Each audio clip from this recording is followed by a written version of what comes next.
오늘도 참으로 좋은 날입니다. 오늘도 큐티하는 모든 분들을 예수님의 이름으로 사랑하며 축복합니다. 오늘은 예레미야 36장 20절에서 32절 말씀을 통해서 불태울 수 없는 말씀이라는 제목으로 함께 묵상해 보도록 하겠습니다. 먼저 본문을 읽도록 하겠습니다.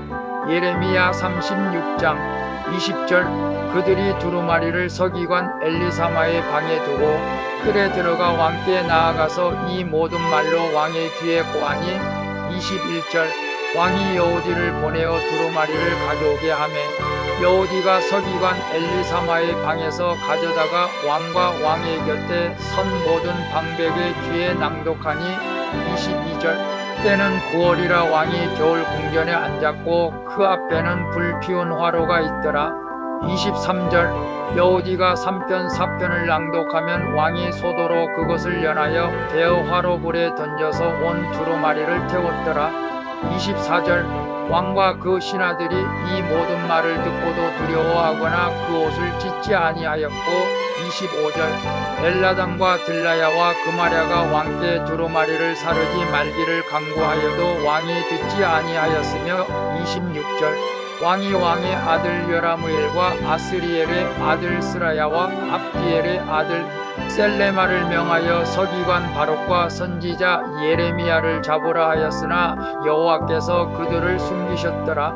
27절 왕이 두루마리와 바룩이 예레미야의 구전으로 기록한 말씀을 불사른 후에 여호와의 말씀이 예레미야에게 임하니라. 가라사대 28절 너는 다시 다른 두루마리를 가지고 유다 왕 여호야김의 불사른 첫 두루마리의 모든 말을 기록하고 29절 또 유다 왕 여호야김에 대하여 이같이 말하기를 여호와의 말씀에 그가 이 두루마리를 불사르며 말하기를 내가 어찌하여 바벨론 왕이 정령이 와서 이 땅을 멸하고 사람과 짐승을 이 땅에서 없어지게 하리라 하는 말을 이 두루마리에 기록하였느뇨 하도다.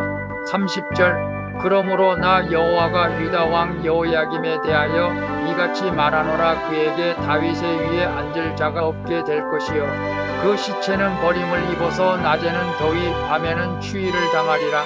31절 또 내가 그와 그 자손과 신하들을 그들의 죄악을 인하여 벌할 것이라. 내가 일찍 그들과 예루살렘 거민과 유다 사람에게 선포하였으나 그들이 듣지 아니한 그 모든 재앙을 내리리라 하셨다 하라. 32절 이에 예레미야가 다른 두루마리를 취하여 네리야의 아들 서기관 바룩에게 주매 그가 유다 왕 여호야김의 불사른 책의 모든 말을 예레미야의 구전대로 기록하고 그 외에도 그 같은 말을 많이 더 하였더라. 아멘. 본문 요약은 이렇습니다. 여호야김 왕은 두루마리 책의 말씀을 듣고도 두려워하지 않고 책을 모두 불태워 버립니다.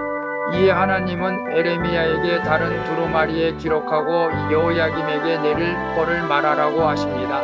예레미야가 다른 두루마리를 바룩에게 주어 모든 말씀을 기록하게 하는 내용입니다.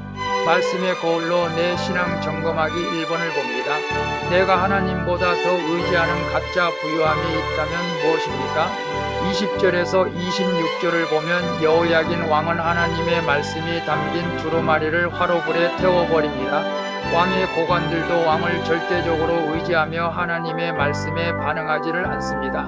강대국 애굽을 의지하며 아쉬울 것이 없다고 여기니 하나님을 온전히 의지하지 않는 것이지요. 가짜 부자와 같은 마음은 자신의 영적 상태에 무관심하게 되는 것입니다.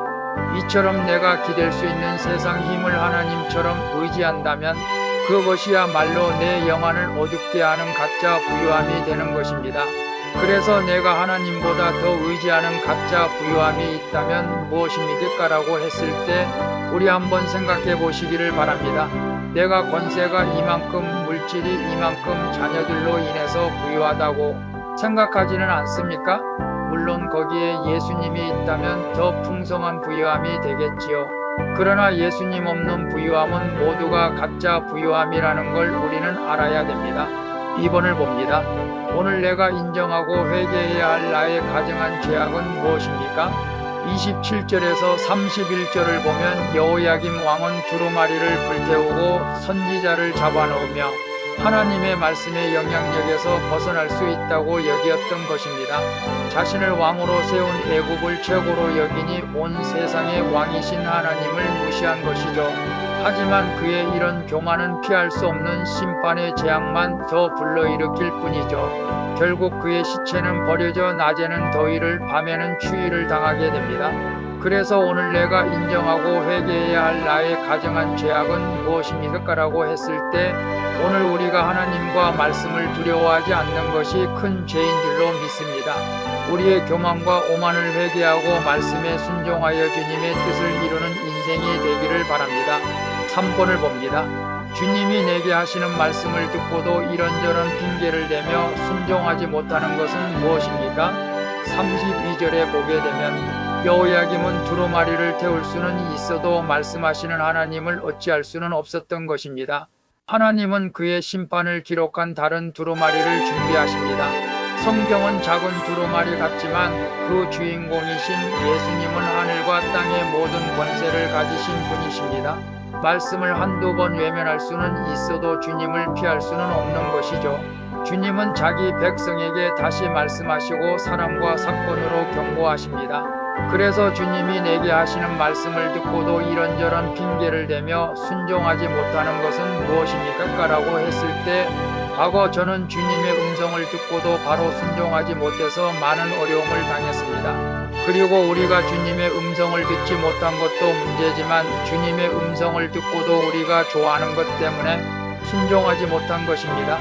우리가 이러한 것들을 깨달았다면 회개하는 마음으로 주님 앞에 순종으로 나갈 수 있기를 바랍니다. 기도하겠습니다. 주님, 쉬지 않고 말씀하시는 주님보다 제가 더 의지하는 헛된 것들을 내려놓게 해주시옵소서.